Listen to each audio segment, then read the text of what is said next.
netizen pendukung Pak Jokowi tiba-tiba senang karena saya duduk seperti orang sopan di depan Pak Jokowi di rumahnya Ketua DPR waktu buka puasa. Karena saya dipaksa oleh Ketua DPR harus duduk di samping Presiden. Duduk saya. Dan saya setiap duduk sama Presiden, saya nggak ngomong masalah pribadi, saya ingatin dia. Pak, misteri buat saya. Bapak udah belanja menggelontorkan uang begitu banyak katanya untuk infrastruktur. Pertumbuhan ekonomi 5% ke bawah. Pasti ada yang menahan.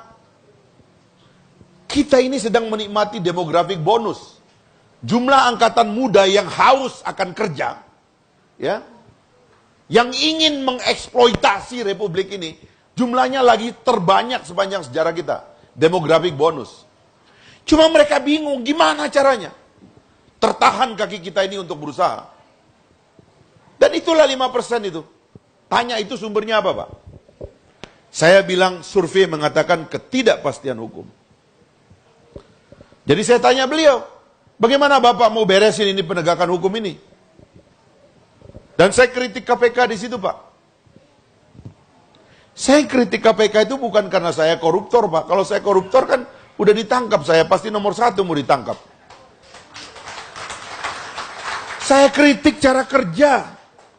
Cara kerja dalam negara itu ada undang-undangnya, ada prosedurnya. Hukum itu ada filsafatnya. Yang dilakukan oleh KPK ini adalah festival yang tidak kita perlukan, memuakkan. Anda mungkin senang aja ngelihat orang bupati tiap minggu ditangkap. Bohong itu, Pak. Bohong. Yang kita mau stop itu adalah bleeding atas ketidakpastian. Supaya orang itu menjadi pejabat publik bikin keputusan. Berani. Eksekusi, rakyat kasih izin, suruh bergerak. Lanjutkan. Ngurus KTP, ngurus ini cepat. Itu yang diperlukan. Jadi indikator dari hasil pemberantasan korupsi itu harus jelas. Negara kita tambah maju kah? Eksekusi pembangunan lebih cepat kah? Kepastian hukum lebih cepat kah? Bukan malah sebaliknya. Satu sisi indikator mengatakan, survei mengatakan bahwa ketidakpastian hukum di Indonesia ini mengancam termasuk dunia usaha sehingga tidak berani melakukan eksekusi bisnis. Tapi di sisi lain kita melihat ke orang ditangkap setiap hari. Jadi apa yang terjadi? Ini yang saya katakan, inilah kecurigaannya Trevor Aronson, ya, seorang wartawan yang menginvestigasi kerja negara. Sebab kadang-kadang negara menciptakan masalah supaya negara punya kesibukan untuk menyelesaikan masalah. Bukan semata-mata karena masalah itu ada, tapi dia ingin menciptakan masalah supaya dia bisa ngabisin APBN untuk menyelesaikan masalah yang dia buat. Dan kita disuruh tepuk tangan, saudara-saudara sekalian. Sedih kita. Itu yang saya kritik, Pak. Maka saya bilang, saya kalau jadi presiden ya, ini saya ngomong begini ini untuk ini sebenarnya, bukan sombong ini. Tapi ini untuk meletakkan diri dalam posisi bahwa the power of the president itu luar biasa.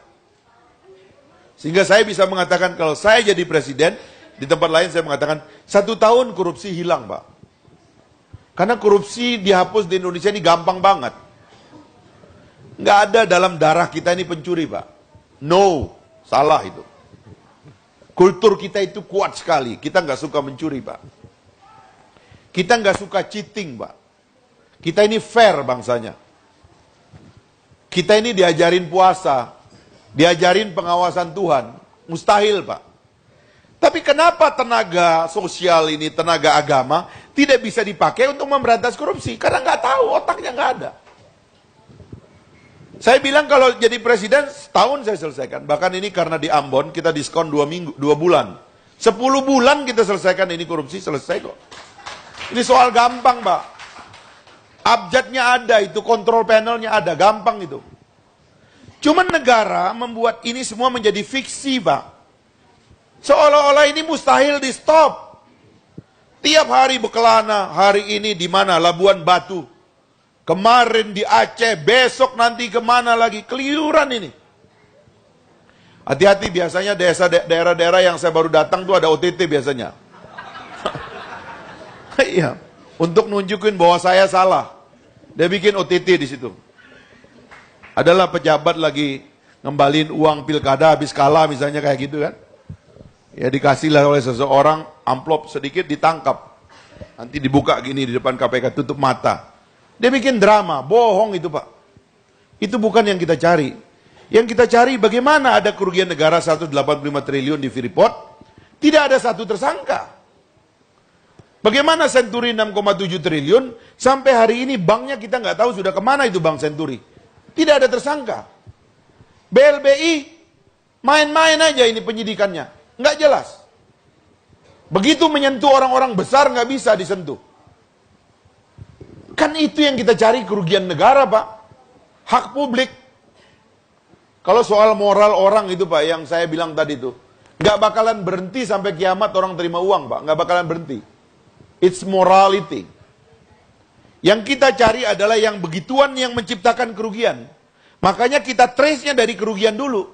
Mana temuan BPK yang mengatakan di situ ada kerugian? Trace itu, pasti ada sogok di dalamnya. Begitu cara kerjanya, bukan dia pakai ilmu malaikat, dia ngintip-ngintip orang, dia tangkap kiri kanan, gak selesai, sampai kiamat. Setahun lagi nih kita meninggal nih malam ini nih ya. Kita bangun 100 tahun lagi, masih OTT Pak. Terus kita tepuk tangan. Dengan anggaran 1 triliun per tahun KPK melakukan itu. Jadi, fiksi Pak korupsi itu. Demokrasi itu Pak ya, begitu dia datang, itu yang pertama hilang, korupsi hilang. Tapi kebebasan tidak hilang. Sehingga masih ada orang nakal. Jadi demokrasi dan orang nakal itu, satu koin dua sisi itu. Karena Anda memberikan kebebasan, muncul orang nakal.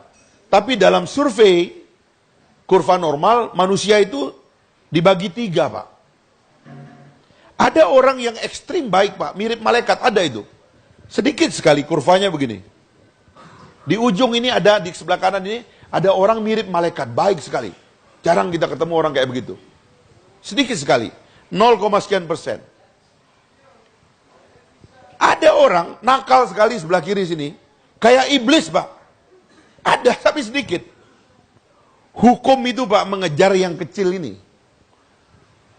Karena itu yang dicari bukan orang keliru, tapi orang salah. Yang dengan niat jahatnya, dia melakukan pengerusakan sehingga merugikan publik, merugikan keuangan negara. Jadi pada umumnya kita bangsa baik, jadi jangan pesimis. Gara-gara ini semua, ya kan, dikembangkan gitu. Kalau KPK boleh OTT kepada lembaga lain, kenapa kita tidak boleh OTT KPK? Kenapa di KPK nggak ada orang nyuap? Kenapa di tempat lain, di kepolisian sudah, di kejaksaan sudah, di Mahkamah Agung sudah, di DPR sudah, DPD sudah, daerah sudah. Kenapa sudah OTT? Kenapa KPK tidak ada OTT? Karena dia tidak disadap. Dan kelembagaan negara lain tidak ditugaskan untuk menyadap dia. Siapa bilang? Saya tahu kasus-kasus mangkrak itu ada dalangnya di sana.